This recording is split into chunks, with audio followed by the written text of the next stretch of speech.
வெளி 3ஆம் அதிகாரம் 1 முதல் 11 வரையுள்ள வசனங்கள்.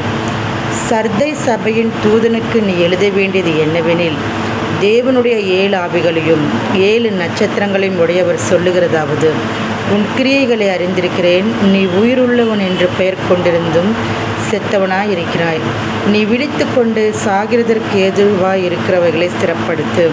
உன் கிரியைகள் தேவனுக்கு முன் நிறைவுள்ளவைகளாக நான் காணவில்லை.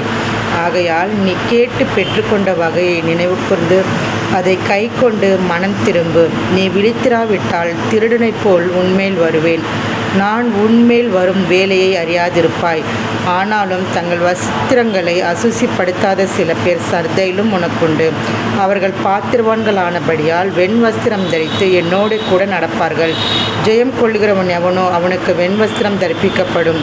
ஜீவ புஸ்தகத்திலிருந்து அவனுடைய நாமத்தை நான் கிறுக்கி போடாமல் என் பிதா முன்பாகவும் அவருடைய தூதர் முன்பாகவும் அவன் நாமத்தை அறிக்கையிடுவேன். ஆவியானவர் சபைகளுக்கு சொல்லுகிறதை காதுள்ளவன் கேட்க கடவன் என்று எழுது.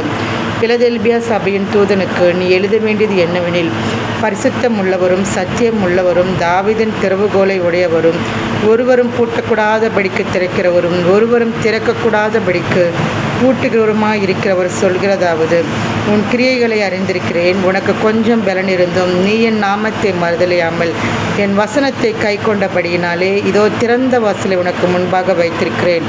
அதை ஒருவனும் பூட்ட மாட்டான். இதோ யூதர் அல்லாதிருந்தும் தங்களை யூதர் என்று பொய் சொல்கிறவர்களாகிய சாத்தானுடைய கூட்டத்தாரில் சிலரை உனக்கு கொடுப்பேன். இதோ அவர்கள் உன் பாதங்களுக்கு முன்பாக வந்து பணிந்து நான் உன்மேல் அன்பாயிருக்கிறதை அறிந்து கொள்ளும்படி செய்வேன். என் பொறுமையை குறித்து சொல்லிய வசனத்தை நீ காத்து கொண்டபடியினால் பூமியில் குடியிருக்கிறவர்களை சோதிக்கும்படியாக பூச்சக்கரத்தின் மேலெங்கும் வரப்போகிற சோதனை காலத்திற்கு தப்பும்படி நான் உன்னை காப்பேன். இதோ